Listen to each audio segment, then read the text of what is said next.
kusinera ng Idelmo's Kitchen.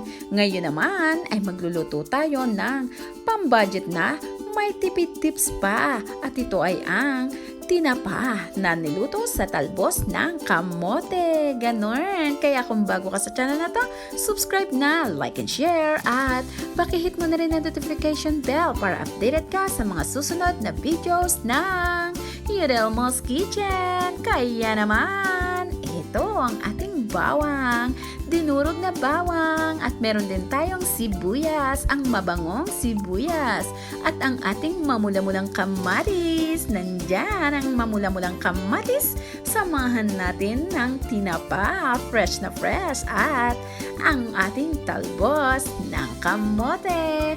Kung meron kayo sa sarili nyong bakuran, mas maganda. Kung wala naman, manghingi sa kapitbahay. At kung wala pa rin, bumili na kayo. Ganon. Huwag laging palaasa. Bili-bili din pag may time. Tanim-tanim din kung kailangan. Kung meron naman mapapagtaniman, yun ang tipid tips. Ganon. At eto, lagyan din natin ng patis. Ganon. Patis.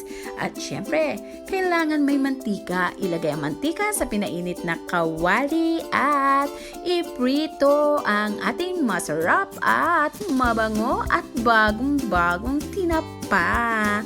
Ayan, ang masarap na ulam ang tinapang galunggong. Iprito lang dyan. At mamaya, napakasarap na putahe na yan. Sige lang. Prito-prito tayo dyan. Ganon. Balik-balik. Ingat-ingat lang din sa mga tilamsik ng mantika. At mamaya, meron tayong mga pa-shout out. Kaya naman, ito ang ating pinuritong tinapa. At ito yung tipid tips. Yung pinagprituhan ng tinapa, dun nyo na rin gisahin ang inyong sibuyas, bawang at kamatis. Yun nga, kailangan tipid-tipid din paminsan. Ganon. Ba't ganon? Para may problema talaga ang deal Kaya halo-halo lang sa pinagprituhan ng tinapa, doon magigisa. Huwag tapon ng tapon. Bago pa naman, malinaw-linaw pa naman yung mantika. So, pwede pa yan. Ganon. Dagdag lasa pa rin yan.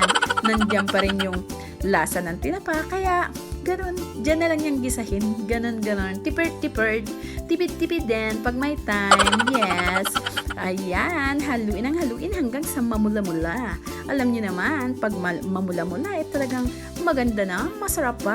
So, mamula-mulang bawang. Ilagay ang mamula-mulang kamatis sa pinagsamang bawang at sibuyas at gisahin hanggang sa maluto. At pagluto ng kamatis, i-shoot ang ating tinapa. Shoot 3 points ang tinapa sa kawali.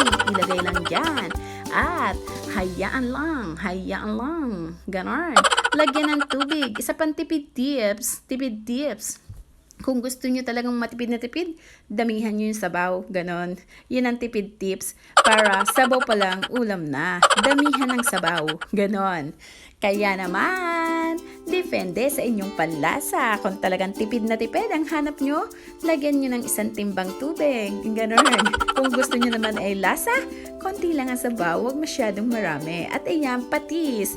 Mas matipid pa rin kung ayaw ng patis, asin. Ganon. At ilagay natin itong ating talbos ng kamote. Ang masarap na talbos ng kamote na napakasustansya pa. Ayan, takpan hanggang sa maluto ang kamote. At ayan, ang napakasarap na tinapa with kamote tops. Tinapang tinalbusan ng kamote. Healthy na, tipid pa. Ganon. Tipid-tipid din paminsan-minsan. Kaya naman, etong ating mga pa-shoutout dyan, syempre, nauuna yung aking mentor, Team Pasis, at ang kanyang mga team na katulad ni na Junray Vlogadog, Apo ni Antero, syempre yung aking team Meme, Lads Ganda, Jed Castro, True Robs, Tongkik Richard, Magandang Ina mo, Sosya sa PH, Bex Erwin, Jeremy Vlog, at Jai Season 1990 Family. Maraming salamat kay Carol Season, Pinoy Average Joe, Lanis Notebook, at sa buong pamilya ng Jai Season 1990. Andyan din syempre si Mean Mojica, Pablo Maki, Pascual family, Chanel Natalie, at nandyan din si Madam Marifel Yao na talaga namang napaka-supportive.